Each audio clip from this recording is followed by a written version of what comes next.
मैंने बचपन से बहुत सी कहानियों को पढ़ा है, लेकिन मेरी असल कहानियों की हीरो है मेरी माँ। जब वो 9 साल की थी तो उनके माँ बापा ने उनको उनके नैनीहाल भेज दिया था। दरअसल नानी के भैया भाभी अचानक गुजर गए थे, तो उनके बच्चे संभालने को नानी ने अपनी बेटी को उनके घर भेज दिया। 9 साल की उम्र में वो लड़की एक घर संभाल रही थी। अपने मामा के बच्चों के लिए खाना बनाते, उनको खिलाते, घर की सफाई करते हुए माँ को जितना वक्त मिलता था वो पढ़ाई कर लिया करती। उन दिनों बच्चे देर से स्कूल जाना शुरू करते थे। माँ भी देर से स्कूल गई थी, लेकिन वो कभी फेल नहीं हुई। जब वो 18 की थी वो 10वीं में चली गई थी। इसी बीच मेरे नाना और नानी ने फैसला किया कि माँ की शादी कर देनी चाहिए। पढ़ाई बीच में छूट गई और माँ दुल्हन बनकर पिताजी के साथ चली गई।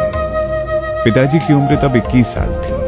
पिताजी बताते हैं, जब माँ उनकी जिंदगी में आई तो वो उस वक्त में बेपरवाह इंसान हुआ करते थे। अब माँ के ऊपर दुगनी जिम्मेदारी थी, एक नए घर के माहौल में खुद को ढालने की, दूसरी पिताजी को जिम्मेदार बनाने की। माँ ने अपने मिशन की तैयारी कर ली थी, लेकिन जिंदगी में सब कुछ अच्छा हो हमेशा ये जरूरी नहीं होता।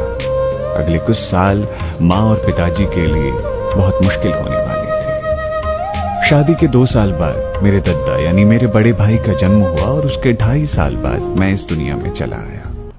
छोटा परिवार, सुखी परिवार, जो भी देखता यही कहा करता था हमसे। पिताजी शादी से पहले उसी छोटे शहर में एक मिठाई की दुकान पर काम करते थे। जब हम लोग हो गए तो उन्होंने खुद की एक दुकान शुरू की। इस दुकान को शुरू करते हुए माँ ने पिताजी की खूब मदद की थी। दरअसल पिताजी की जेब में जो पैसे रह जाया करते, माँ उनको संभाल कर रख लेती और जरूरत के वक्त हमेशा एक संकट मोचन की तरह पिताजी का साथ दिया करती। जिंदगी की गाड़ी अब सही रास्ते में चल रही थी कि अचानक एक ब्रेकर आ गया। पिताजी के पेट में कुछ तकलीफ होने लगी। डॉक्टर, माँ बाबा चक्कर लगाते रहे, लेकिन कोई असर नहीं हुआ। महीनों इलाज के बाद भी जब असर नहीं हुआ तो डॉक्टरों ने भी पिताजी से मुंह मोड़ना शुरू कर दिया। माँ डटी रही। उनको मालूम था कि उनका प्यार सच्चा है और वो हर डॉक्टर के आगे बीमार पिताजी को लेकर गुहार लगाती रही। जाने कितनी प्रार्थनाएं की माँ ने, जाने कितने आंसू बहाए। तब जाकर एक दिन एक डॉक्टर ने फिर से पिताजी का इलाज शुरू किया। हालांकि उस डॉक्टर को भी खुद पर भरोसा नहीं था, पर माँ को भरोसा था, अपने प्रेम पर और अपने भगवान पर। विश्वास हमेशा अच्छे परिणाम देता है। माँ को भरोसा था और पिताजी कुछ समय बाद सही हो ही गए।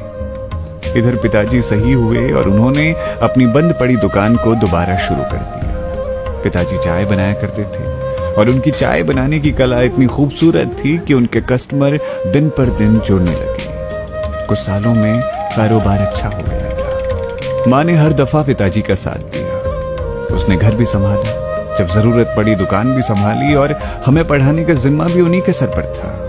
पिताजी रोटियों के लिए आटे का इंतजाम करते तो माँ उस आटे से रोटियां बना हमारे भोजन में उसे तब्दील कर देती। साल गुजर रहे थे। अब हमारी पढ़ाई का खर्च बढ़ने लगा था। भैया ने जब बीटेक में एडमिशन लिया तो माँ ने अपनी बचत से भैया की पहली फीस भरी थी। ये बहुत बड़ी रकम थी जो सालों तक उन्होंने थोड़ा थोड़ा करके बचाई थी। मैं जब डिप्लोमा करने लगा तो माँ ने फीस का बोझ सिर्फ पिताजी पर आने नहीं दिया। हमारे परिवार को जब भी जरूरत पड़ी, हमारी दुर्गति हटाने आई हमेशा हमारी माँ। आज उनके दोनों बेटे परदेश में रहते हैं, उनसे हजारों किलोमीटर दूर। लेकिन कोई भी परेशानी होती है तो समस्या का समाधान माँ के ही पास होता है। पिताजी आज भी माँ से पूछकर ही कोई काम करते हैं। वो जानते हैं कि माँ उनकी तरह जल्दबाजी नहीं करती, लेकिन सटीक फैसले करती है। इसीलिए दुनिया के हर महान इंसान से पहले मुझे हमेशा मेरी माँ दिखाई देती है। नवरात्रों की ढेर सारी शुभकामनाएं आपको।